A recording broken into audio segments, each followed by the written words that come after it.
this book right here is orchestrated by people. Actually, the person that wrote the KJV, King James Version, he's a Satanist. So King James is actually a Satanist. Don't you think it's more likely that that same entity orchestrated this book in a way that would lead you to your destruction? I think that people that have been chasing after the devil this entire time, because the references of the Elohim and the and Yahweh and so forth in the Bible are actually these Anunnaki people, not the creator of the universe. Not even close. He's everywhere. Amen Ra is when you say amen, you're giving thanks to him. He's the one that ordered it. He ordered that everyone give him thanks at the end of every prayer.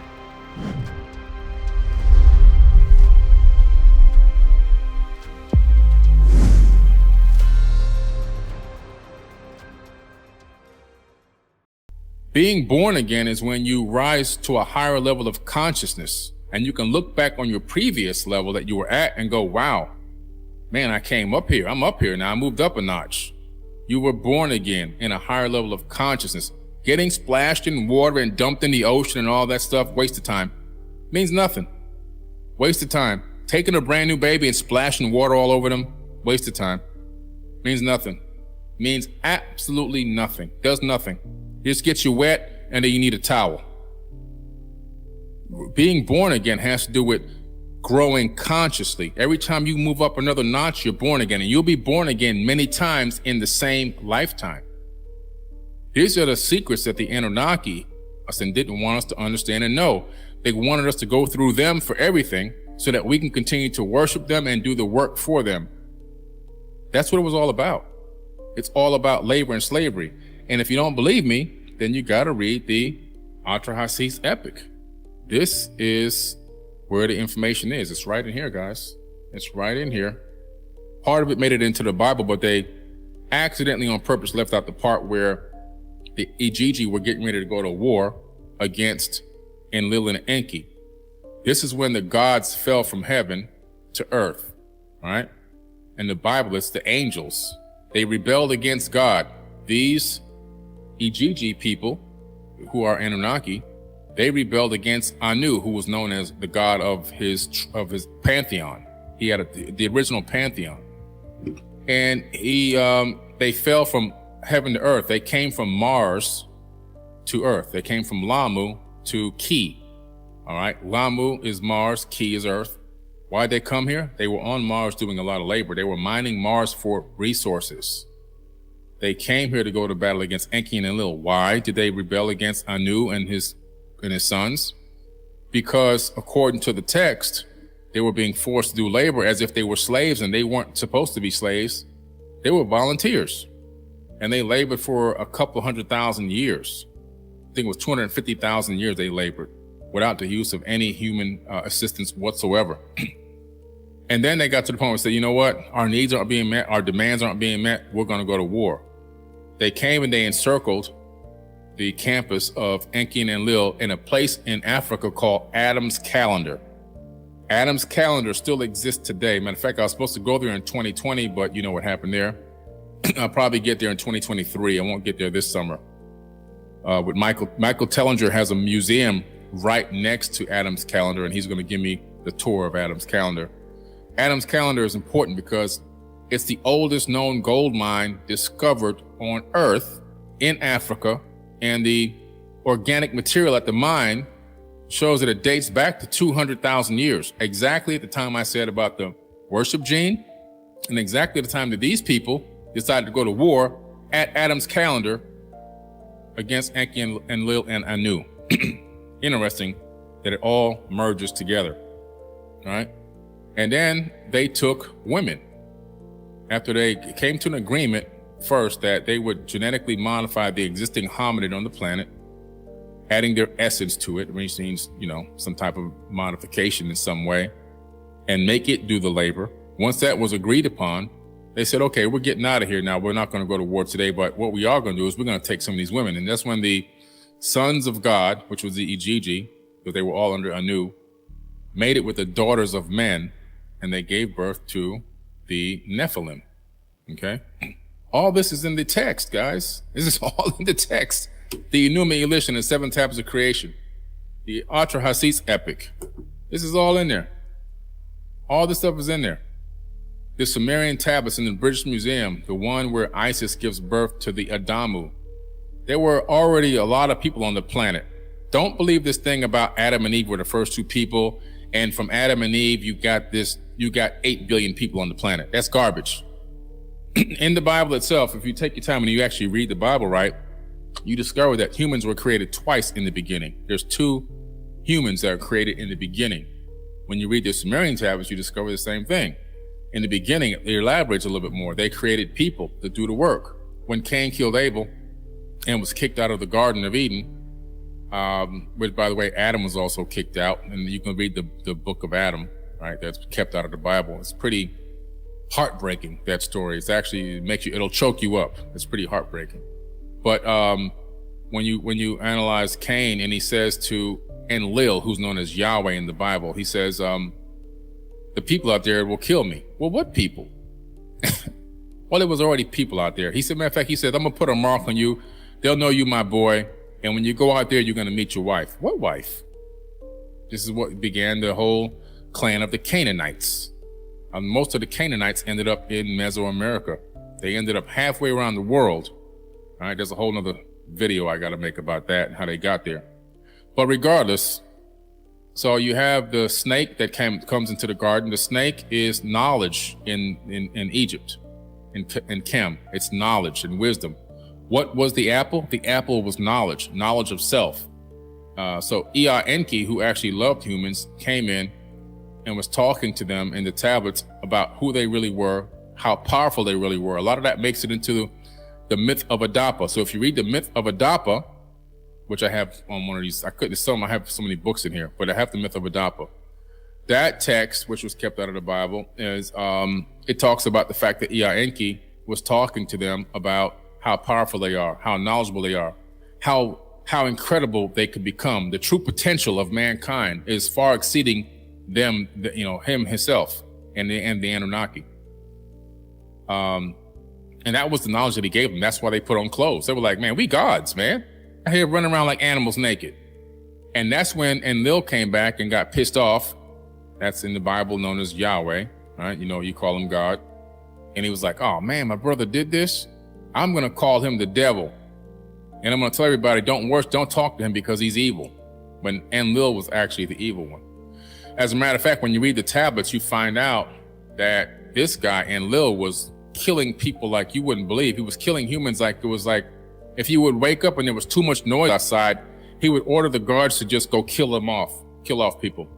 And that's why I think that the Nag Hammadi got it right. When you read the Gnostic text in here, you realize that they got it right in a lot of ways. Not always, but in a lot of ways. Because what they realized was that this book right here is orchestrated by people. Actually, the person that wrote the KJV, King James Version, he's a Satanist.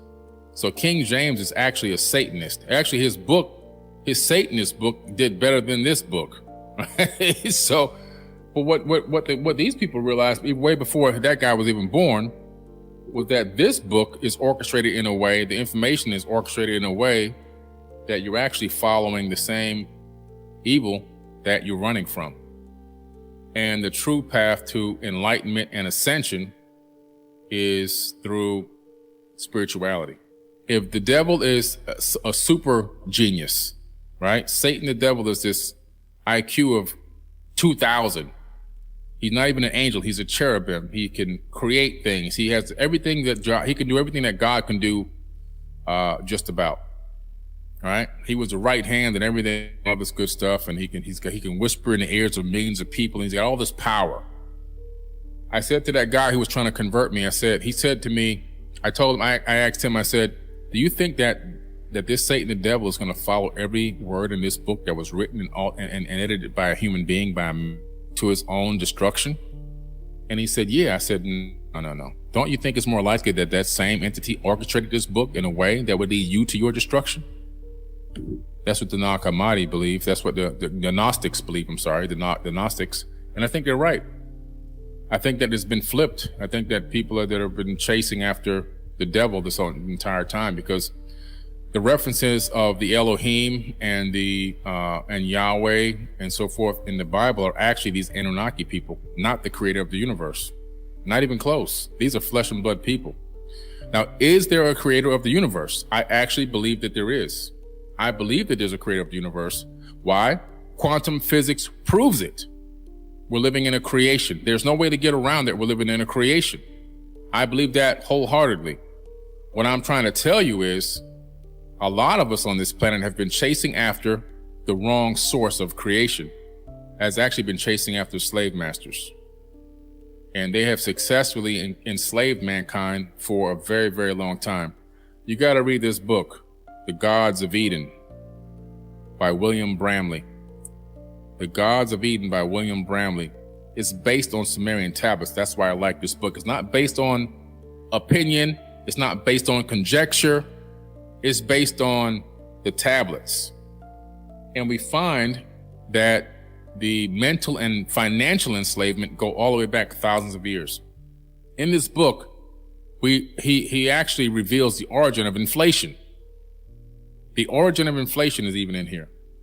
You find that they set up this political structure for us with this bicameral Congress, which is still operating today. And they themselves had a whole different system that they went on, that they ruled under, this number system that they had. They had a system of numbers, and you ruled by your order of your hierarchy, and the totem pole was based on your number. But they gave us this polytrick system. I call it polytricks, right? That's what they gave us, the polytrick system, to keep us embroiled in foolishness. At the end of the last pyramid war that was started by Amun-Ra, also known as Marduk. And where can you find Marduk? You can find him right in here. Where else can you find Marduk? You can find him right in here. You can find him right in here. You can find him in the Torah. You can find him, which is upstairs. You can find him in the Jewish American Library. He's everywhere. Amun-Ra is, when you say amen, you're giving thanks to him. He's the one that ordered it. He ordered that everyone give him thanks at the end of every prayer. And so when you say thank you, you're saying thanks to one of the most evil people of all time, who created two wars, and the wars over the two things. One was because he didn't want people worshiping other gods. He said, I'm a jealous God, and there'll be no other God but me. That made it into the Bible, right? That's a famous biblical text, but that was said thousands of years prior by Marduk. And then the other reason he started a war was because he wanted to take over kingship of the world ahead of his processionary period. These Anunnaki pantheon, they ruled based on precession of the equinoxes. And so he's the precession of Pisces, which we're still in Pisces right now. It's about to end. We're going into the age of Aquarius. And a lot of people don't know that fish that you see on the back of people's cars, they think there's for Jesus. It actually represents Pisces, and it represents Marduk, Amun-Ra. They don't realize that. But anyway, he started a war because he wanted to take over early ahead of his processional period. And that war is one of the reasons why the sands of Egypt, the sand and the buildings in Mohenjo-Daro and in the Indus Valley are all now turned to glass. It was a battle using some type of weapon, and I talk about this in my book, Compendium of the Emerald Tablets. I've talked about it before in several lectures. They used the Brahma weapon, the Brahmahada weapon. These weapons were real weapons that they used that can heat the sand to 3,000 plus degrees, turning it to sand, turning buildings to sand, turning people to piles of dust. We have an account in the Bible of that happening, right? Where the woman turned around and turned into a pillar of salt. Is it really salt? It's really ash. And what it is, it's representing that weapon that came down on that city.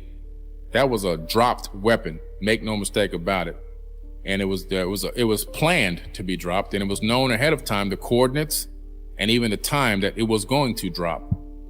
And these are talked about in these other texts, like the Mahabharata. They openly talk about these weapons. There's a weapon in here that can destroy a man on 3 worlds. They have weapons that can destroy planets in these texts. Do you think these people were sitting around 10,000 years ago? Let me write a fictional story about a weapon the size of a planet that can destroy planets. No, didn't happen like that. These people only wrote down things that were important. They didn't have time to be writing play. Just surviving on a daily basis was hard enough a lot of times. They wrote down important things. And so the Anunnaki, to answer the question, some left from the war. And the second part is some didn't leave. Some are still here. And their bloodlines most likely are still here. Like, for example, I believe that Yeshua is a demigod, part human, part Anunnaki. And the reason why is because when you read the Apocrypha text, you find out that his grandmother, Mary's mother, was also a virgin birth. How do you get a virgin birth right now in today's age? You get a virgin birth by in vitro fertilization. And I believe that either Enki or maybe even Enlil, or one of those two, are the father. And I think it's in vitro fertilization. And I believe that even the Merovingian bloodline still exists today, which would be the bloodline of Jesus, because they found the book of Jesus's wife, which is at the seminary at Harvard in Boston. I had it in my hands in 2018. And so he never got crucified. That story is a fabrication of Rome. Never happened. If you read the Sinai Bible, which predates the King James Bible, Jesus never got crucified. Matter of fact, he most likely got married, had kids, and that bloodline is still on the planet today. The bloodline of Enlil, a bloodline of Enki. These people, they're still walking on the planet till this very day. When you trace back, when you go to the Sumerian kings list, and you analyze the names on that list, and you then fast forward in time to where you see it after the flood, where kingship was handed over to man, and they were mating with a human to create a demigod known as a pharaoh that would be the liaison between humans and the gods. And then the pharaoh is bloodline. Then the pharaohs would then, give birth, and that bloodline would maintain until the Egyptian dynasties were overthrown for the seventh time, and they started migrating across Arabia up into Europe. This is why when you go to England, you go to the palace, right, where the queen is, you're going to see all Egyptian motif there. And their own words, they said, we have the right to rule over mankind. They believe it's because of their bloodline. It traces all the way back to the Sumerian kings. Faintly by now, obviously, but their concept and the idea is there that they're in some way related to these people. And so they believe that they have the right to rule over the planet in the way that they do. All right. So, and the answer is that they're gone, but through bloodlines, a lot of them are still here. There's two types of blood types, RH and RH negative and RH positive. Wonder what that means. Well, Grace, I have RH negative, and sort of my mom. It's kind of a rare blood type. And my mom almost died having my brother. She started hemorrhaging, and they couldn't get it because only 15% of the world have that blood type. So it's pretty interesting. There's still a lot of research being done on it. It's a rare blood type. There's a blood plasma bank here in my city that I go to every 3 months and donate my own blood in case something happens to me. I can get blood for transfusion. If I'm out of the country or I'm gone somewhere, I'm in trouble. A lot of the scientists, they say the RH is a rare blood type, and they call it alien blood, but I don't know if they're calling it alien because of aliens, but they're just saying that it's not something in the normal blood pool. But it's pretty interesting. It does have some benefits, but it also has downfalls, obviously. One of the benefits of this blood type, and AIDS virus doesn't bind to the cell. So it's very difficult to get. They found that, through studies, that people with that blood type, they just don't get AIDS, things like that. But, like I said, it has its positives, but it also has its negatives as well, So it definitely is interesting. It could be a throwback from these Anunnaki people. The information that they were born into and bred into to believe is faltered. It's not accurate. And once they can come to the realization that the information that they've been believing in their entire lives is actually not 100% true, it's like when you're a drug addict or an alcoholic. The only way to overcome it is you have to admit that you have a problem. So until these people actually fully face the fact that what they've been born into is not actually real, or it has a lot of holes in it, let's say, and start doing research, then and only then will they begin to rewrite their DNA. So, DNA can be rewritten, it can be changed, it can be altered. We know this through simple experiments. If you speak positive affirmations out loud to where you can actually hear your voice, 3 times a day for 21 days, your DNA will be rewritten because of that. We know this in science fact, not fiction. The same thing for these people. When they come to the realization that they need to dig a little bit deeper, and then they start buying books, and then on their own volition, start doing the research and start doing their own studying. There's one thing that's accurate in this Bible. It says, study to show thyself approved. And I agree with that 1000%.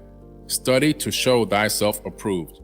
When they begin to do the studying and all the research, and they start to read and analyze all this text, right? And they go, oh man, this is not what I thought it was. And the realization hits them, there's a whole lot more that they can learn. And they need to understand that what they were taught is not 100% accurate. There's more. It's even more grander than what this story is. What this story is actually nothing. There's even a bigger story than this.